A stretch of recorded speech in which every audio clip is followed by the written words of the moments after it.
안녕하세요, 아로니안입니다. 블랙 위도우의 예고편이 처음 공개되었을 때 다양한 반응이 있었는데요. 죽었던 블랙 위도우를 다시 본다는 곳에서 오는 감동도 컸고 그녀의 가족 그리고 화려한 액션을 볼 수 있어서 흥미롭기도 했지만 분명히 다른 것도 이목을 끌었습니다.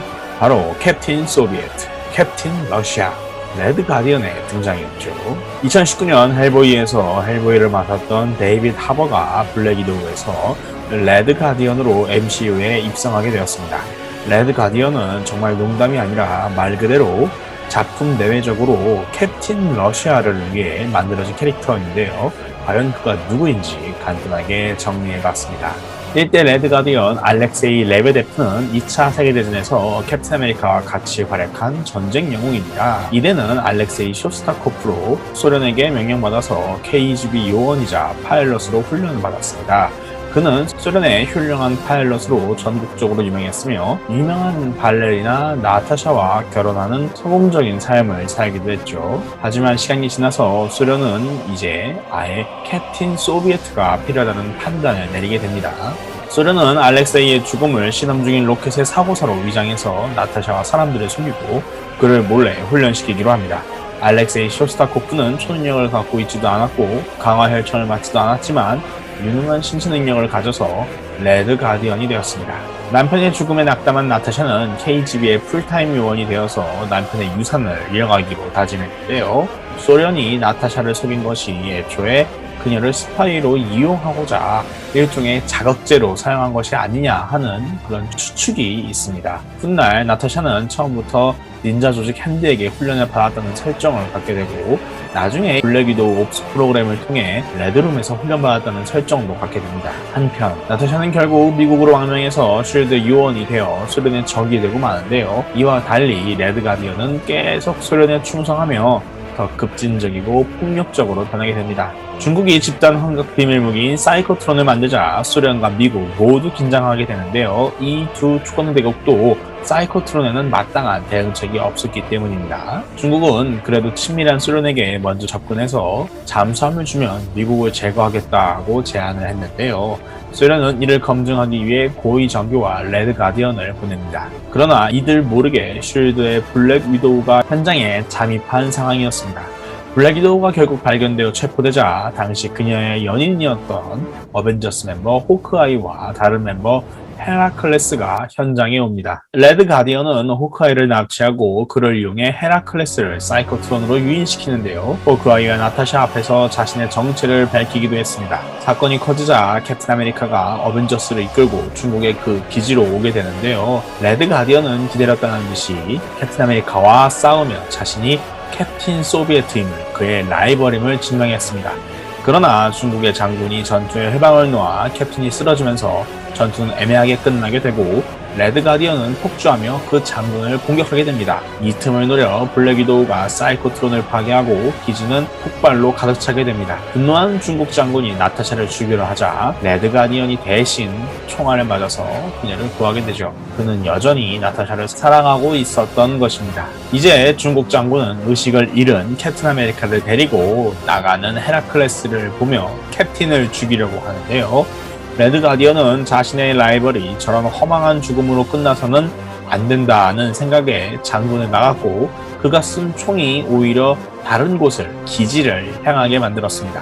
그 기지는 이제 엄청난 폭발을 일으키게 되는데요. 하필 기지는 휴화산 위에 설치된 것이어서 이 폭발이 화산을 자극해서 화산 폭발까지 일어나게 됩니다. 결국 현장에서 레드 가디언은 중국 관계자들과 같이 사망하고 블랙 위도우는 자신의 과거를 어벤져스에게 알렸습니다. 그 이후 현재까지 5명의 레드 가디언이 있었으나 가장 유명한 것은 결국 알렉세이 쇼스타코프 2대 레드 가디언이라 하겠습니다. 러시아는 하는 수 없이 알렉세이의 라이프 모델 디코이, 즉 가짜 유사 로봇을 만들어 활동하게 만드는데요. 그들의 계획은 미남계 혹은 사랑계였습니다. 레드 가디언이 살아있을지도 모르니 블랙 위도우가 다시 그와 여생을 함께하고 싶다면 미국을 배신해서 다가올 UN 회의에 사용될 문서를 갖고 돌아와야 한다고 임무를 제시한 것이었죠. 이를 알게 된 블랙 위도우는 유혹에 흔들리지 않고 이반 페트로비치의 도움까지 받아가며 가까스로 가짜 알렉세이를 제거합니다. 이반 페트로비치는 참고로 나타샤를 어렸을 때 발견한 군인으로 그녀에게 있어서 아버지의 역할을 하고 있습니다. 그 뒤 이 시체는 두 차례 리전 오브 언리빙의 멤버로 부활해서 어벤져스와 싸우기도 했습니다. 리전 오브 언리빙은 데스, 그랜드 마스터 혹은 그림 리퍼라는 어벤져스의 악당과 연관이 있는 악당들 팀으로 어벤져스 멤버 혹은 어벤져스의 악당들 중에서 죽은 이들이 좀비처럼 부활한 정말 언데드 군대입니다. 그러나 사실 알렉세이 쇼스타코프는 어떤 방식으로든 그동안 쭉 살아있었고 블랙 위도우에게 새로운 복수국을 선사합니다. 불가리아와 미국 사이를 자극하며 마담 하이드라를 자유롭게 만들어서 블랙 위도우의 죄책감을 더 키우려고 했던 것이죠. 하지만 블랙 위도우는 데어데블과 힘을 합쳐서 이를 막았고 자신의 남편이 죽은 줄로만 알았는데 사실은 살아있었음을 알고 큰 충격을 먹게 됩니다. 그러나 그녀는 흔들리지 않고 어벤져스와 쉴드를 이용해 알렉세이 앞에 나서서 그를 체포하게 되죠. 그가 어떤 방식으로 부활한 것인지 혹은 언제 중국을 탈출한 것인지는 나오지 않지만 어쨌든 그는 살아있었고 쉴드에 수감된 상태였습니다. 이후 어떤 방식으로 여기에서 탈출해서 또 새로운 계획을 세웁니다. 이번에는 러시아가 과거의 영광을 되찾게 만드는 것이 그의 목표였는데요. 그는 러시아와 일본을 자극해서 두 나라의 전쟁을 일으키고 러시아를 과거로 돌려놓으려고 했습니다. 그러기 위해서 그는 새로운 로닌이 되어서 다크 오션 소사이어티를 일본에서 이끄는데요. 여기서 로닌은 어벤져스 엔드게임에서 호크아이가 맡고 있던 아이덴티티의 원작을 의미합니다. 이 조직은 현실의 현양사가 모티브가 된 조직으로 다크 오션 소사이어티는 일본의 쉴드 요원을 죽이고 또 비슷한 시기에 러시아에서 대량의 교원들이 죽게 되면서 러일, 일러 갈등이 거세졌습니다. 로닌으로서 알렉세이는 만족했는데요. 이를 각각 따로 조사하는 호크아이와 모킹버드 그리고 블랙 위도우가 결국 풀일섬에서 다크 오션 소사이어티를 적발하게 되고 알렉세이가 배우라는 걸 알게 됩니다. 그녀는 큰 충격을 먹지만 레드 가디언은 페룬, 스푸트니크, 프린슨 다이나모와 똑같이 보이는 파워수트를 입은 여러 부하들을 보내 히어로들을 막고자 했죠. 하지만 결국 나타샤에게 체포되고 맙니다. 이 레드 가디언이 영화 블랙 위도우에서 데이비드 하버가 보여줄 레드 가디언인데요.